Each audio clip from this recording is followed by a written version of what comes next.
Comment l'urbanisation détruit le cycle de l'eau, causant sécheresse et famine. Ce contenu vous est offert par l'association AZECA, Habitat Zéro Carbone.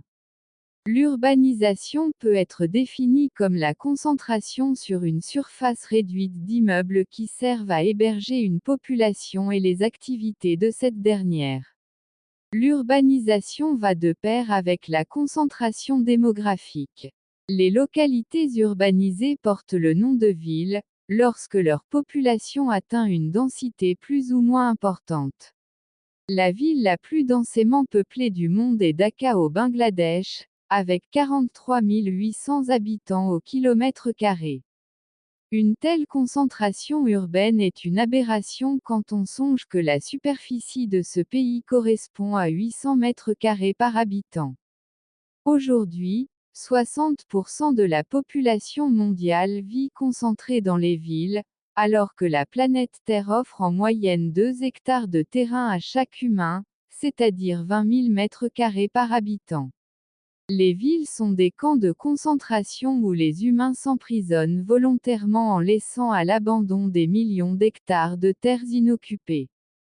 Cette pratique, née à l'époque de la tour de Babel, est aujourd'hui l'une des principales causes du réchauffement climatique, car elle détruit le cycle de l'eau et provoque la sécheresse. Comment l'urbanisation détruit-elle le cycle de l'eau? Premièrement, les masses d'eau souterraines ne sont plus alimentées par l'infiltration, et se tarissent.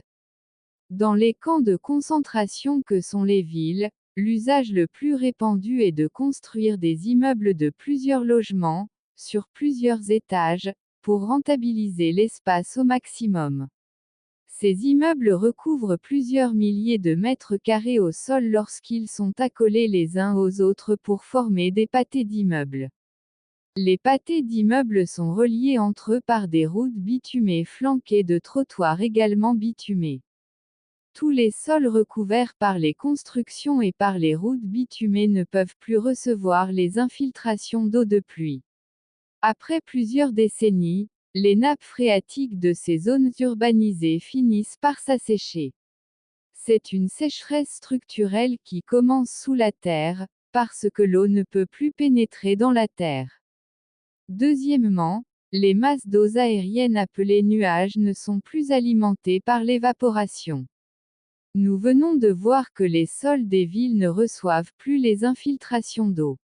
Mais plus grave encore, les sols urbains ne peuvent plus évacuer de l'eau par leur surface pour alimenter les nuages au-dessus des villes. Autrement dit, les nuages ne peuvent plus se recharger en eau à cause du déficit d'évaporation. Par conséquent, le rythme des pluies diminue, d'abord de manière imperceptible, puis de manière de plus en plus spectaculaire. Troisièmement, les masses d'eau aérienne se dénaturent par l'apport d'hydrocarbures. Les nuages s'appauvrissent en eau parce qu'ils ne reçoivent plus les vapeurs d'eau en provenance du sous-sol. Pourtant, visuellement les nuages ne nous apparaissent pas appauvris en masse, parce qu'ils s'enrichissent en hydrocarbures. En effet, les vapeurs qui montent du sol dans les zones urbanisées proviennent des milliards de litres de carburant qui ressortent des tuyaux d'échappement des voitures, motos, bateaux, avions, et aussi des émissions des usines. La proportion d'eau contenue dans les nuages devient peu à peu minoritaire, et la proportion d'hydrocarbures contenus dans les nuages devient peu à peu majoritaire. Voyons comment ce phénomène va accélérer le problème de la sécheresse. Quatrièmement, les pluies qui tombent sur le sol sont chargées en résidus d'hydrocarbures qui rendent les sols plus durs. Lorsqu'il pleut au-dessus des villes, nous avons vu que les eaux de pluie ne peuvent plus s'infiltrer dans le sol à cause du béton et du bitume. Ces eaux de pluie forment des torrents qui, en plus d'inonder les habitations, lessivent le bitume des routes et charrient des résidus de mazout vers les sols restés perméables. Les sols restés perméables comprennent les sols agricoles. Les eaux mazoutées des inondations viennent s'infiltrer dans ces sols agricoles, et quand les sols s'assèchent, ils n'ont plus leur texture naturelle. Épaissis, ils sont devenus toxiques et moins fertiles. Les apports d'engrais ne font qu'augmenter leur viscosité et leur infertilité. Lorsque secs, ils sont si durs et si compacts qu'ils se craquellent affreusement. Les choses deviennent plus inquiétantes quand on sait que les sols trop durs ou trop visqueux empêchent l'infiltration et l'évaporation de l'eau. Si la société actuelle ne modifie pas rapidement ses habitudes de vie, les sols deviendront un jour imperméables, et le cycle de l'eau, qui se définit par les échanges d'eau entre les sous-sols et l'atmosphère, sera progressivement interrompu. La disparition du cycle naturel de l'eau entraînera la fin ou la rareté des pluies selon les endroits, et les cultures dans les champs ne seront plus arrosées.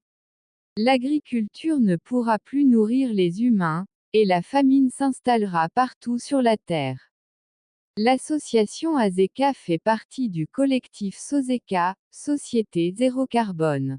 Nous recrutons des volontaires engagés pour l'environnement, sur la base de la charte ZEMO, Zéro Monnaie.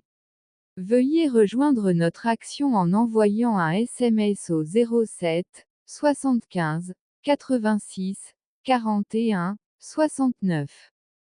Vous pouvez exprimer vos impressions et votre avis en commentaire. Je vous prie de liker cette vidéo, et de la partager un maximum pour sauver la planète. N'oubliez pas de vous abonner pour recevoir les nouvelles vidéos, et à bientôt pour plus d'informations concernant l'actualité climatique et environnementale.